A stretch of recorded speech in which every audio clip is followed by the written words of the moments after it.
Hi everybody, welcome to this video for our virtual day. We're going to be talking about how bright are the stars, and we'll talk about some different words that we use to describe how bright they are. Right? So the first word we're going to use is magnitude.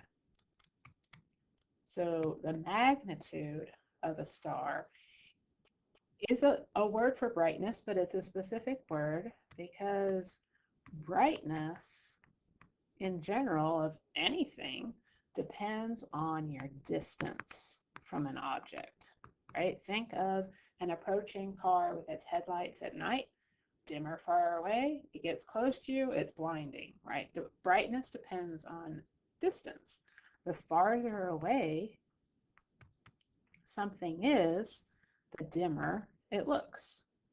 It's the same with stars, right? I'll put our example as headlights so you can keep that in the back of your mind. If you have a flashlight nearby, you can just turn on your phone flashlight, put it up close to your face, farther away, don't blind yourself. Okay, so brightness is a little vague. In astronomy, we want to have a more precise word. So we're going to talk about something called magnitude. Okay. When we think about brightness, we want to be able to measure it. How bright is that star compared to a different star? So we use these measurements or these units called magnitudes. So in astronomy, when we talk about the brightness of stars, we measure that brightness in magnitudes. Now there's two different types of magnitudes we're going to talk about, but first let's just talk about what magnitudes are in general. So in general, when we're talking in magnitudes, if something is brighter, right, those headlights close up, they are going to have a smaller magnitude or a lower number. This is a little backwards from what our brains normally think about, but brighter has a smaller or lower magnitude number. The other weird thing about magnitude is it's what we call non-linear, or for your math people, it's logarithmic. That means the scale doesn't go up evenly, it jumps up. So here's an example. If you have a star with a magnitude of 0, and yes, you can have 0 and negative numbers, we'll get into that. But if you have a star with a magnitude of 0, it's brighter than a magnitude of 1, but not by a factor of 1. It's about 2.5 times brighter than a star with a magnitude of 1. Okay, so two things here. 0 is brighter than 1. Smaller number is brighter than a bigger number. Okay, 0 is smaller than 1. 0 is brighter than 1. And also, it's not just one level brighter, it's more than twice as bright. It's 2.5 times brighter. And you can see here how that scale works. So by the time you get to a magnitude of 6, you have something that's 100 times brighter than that magnitude of 1. Okay, so as I was saying, brightness, magnitudes, but there are two types of magnitudes. Can't just be one, there are two types, but both types work this way where the smaller number is brighter. Let's talk about the difference between the two types. The first type is called apparent magnitude. Apparent. So how it appears. This is how bright a star appears. Apparent magnitude. Okay. How bright the star appears, not just anywhere, oh, and I didn't have enough space, but appears specifically to us on Earth. If we're all standing here on Earth, we're looking up at the night sky, how bright does that star appear compared to other stars? Okay. Again, it's the same as we said before, but it's worth repeating. Lower number is brighter. And as we could have a 0, we can also have negative numbers. So lower is brighter, and it can be negative. Okay, it can be a negative number. So think about the night sky, all the stars. Then think about the things that are brighter than stars. The moon, right? Planets can be brighter than stars. The full moon, really bright. It has a magnitude of negative, brighter, negative, 12.6. That's really bright compared to most stars. So how did we get this weird system? Well, it goes back a long way to this Greek guy named Parcus. He looked in the night sky and he said, okay, that star looks like the brightest, and that star looks less bright. I'm going to call the brightest 1, and I'm going to call the less bright one 2, and the next less bright one 3. So he classified the brightest stars that he could see as 1, as first magnitude. Okay, so as a magnitude of 1, or first magnitude. And the faintest went up.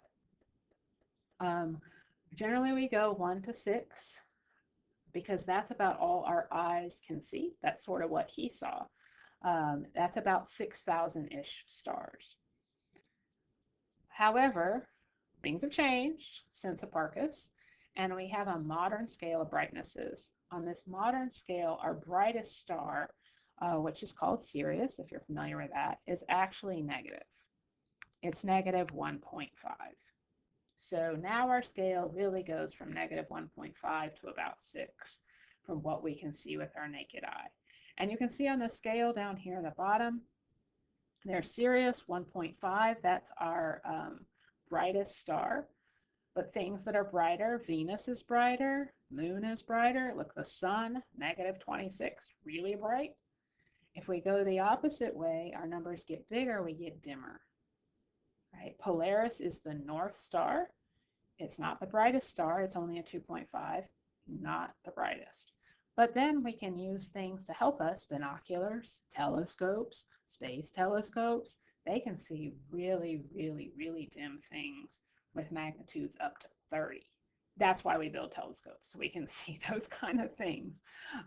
For example, Hubble Space Telescope, magnitude of 30, that's about 4 billion times fainter than you can see with your eye. So awesome that we can do that. So that's apparent magnitude. How does it look to us on Earth? However, we said at the beginning, brightness depends on distance. That doesn't take into account distance at all. So we want to try to fix that at least a little bit. So we have something called absolute magnitude. I'm sorry they both begin with A, not my idea. But apparent magnitude is how it appears. Absolute magnitude is what it would be if everything was at the same distance. So how bright the star would be if we could reach up and bring it to a distance of 10 parsecs from us. Okay? If we could take every star in the night sky, they look like they're the same distance away, but they're not. We know that some stars are much farther away than others.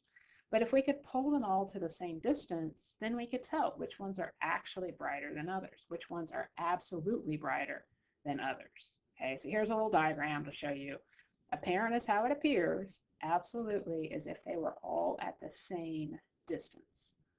Absolute brightness puts all stars in basically the same place, mathematically, imaginary place, oh, not plane, place, sorry, in the same place, so we can compare. So if you look again at this little diagram down here, you can see, oh, number 3 appears super bright, but it turns out it's kind of close. So it's not nearly as bright as, say,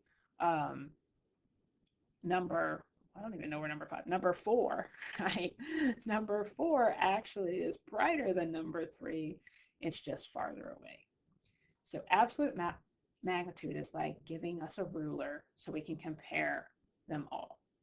Okay, so now there's a couple of polls. I want you to look at those, think about them on your own. Um, Pause the video, and now I'm going to give you the answer. Okay, so for this one, the correct answer is A. Okay, Vega has an apparent magnitude of 0.03. That's low, so it's bright. But now we're going to make it farther away. What happens when we move something farther away? It should get dimmer. Okay? If we could manage to do that, it would appear dimmer, right? It would appear dimmer. So if it appears dimmer, what happens to its apparent magnitude? It has to go up because bigger number is dimmer. Bigger is dimmer. Okay? So these others not correct. Okay, one more. Again, pause the video, think about it. This is comparing apparent and absolute magnitude. Okay, so right answer here. The right answer is C. Remember we said that for absolute magnitude, we put everything at 10 parsecs, right? That's the definition of absolute magnitude. Well, if a star appears to be a magnitude of 2, but at 10 parsecs, it's still a magnitude of 2. They are the same, and it has to be at 10 parsecs, right? You can test yourself and think about, well, what if the apparent magnitude was bigger and it was dimmer? What distance would it be? Okay. Try that on your own. Ask me if you have questions. Okay. But if they're the same, 10 parsecs. All right. Moving on. That's all how the star appears with its brightness. And we sort of tried to fix it with apparent brightness, but that's still not quite right. Apparent magnitude is, absolute magnitude is still not a perfect fix. It's not really a property of the star. It's just kind of a way to get around how it appears. There's one more thing that we can talk about with brightness of stars, and that's what we call luminosity.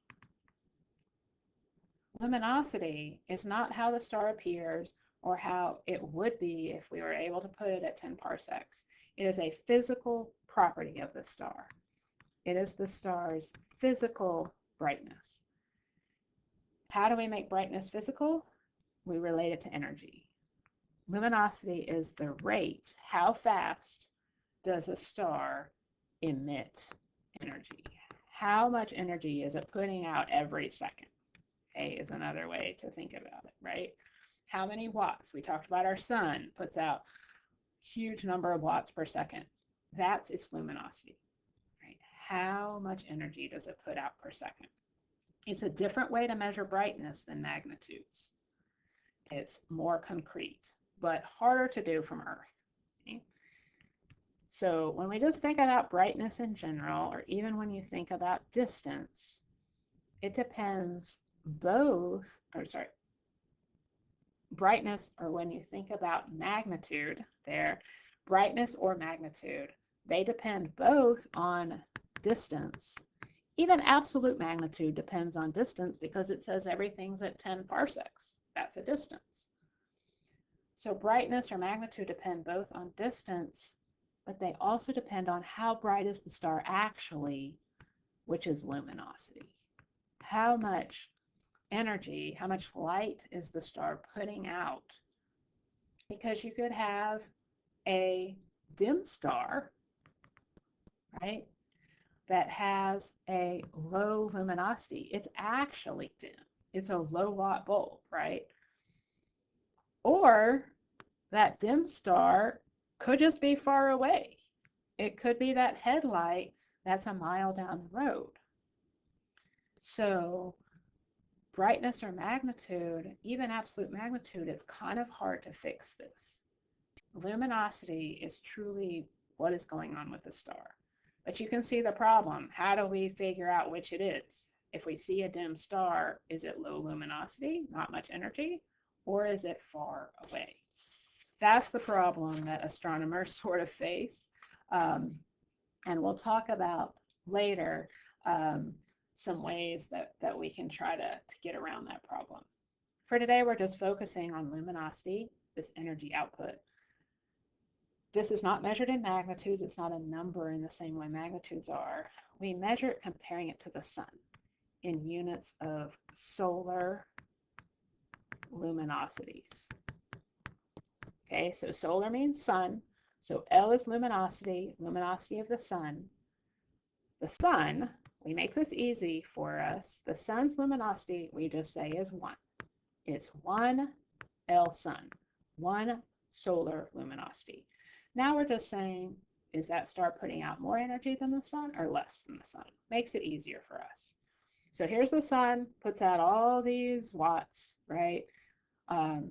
3,000 trillion light bulbs, okay? That's 1 L sun. Most stars, it turns out, are not that bright. There are some that are, though. The luminosity range from stars ranges from 1,000,000, 10 to the 6th power, or 1,000,000 solar luminosities, to a very dim, least luminous, of 0.0001 of the sun.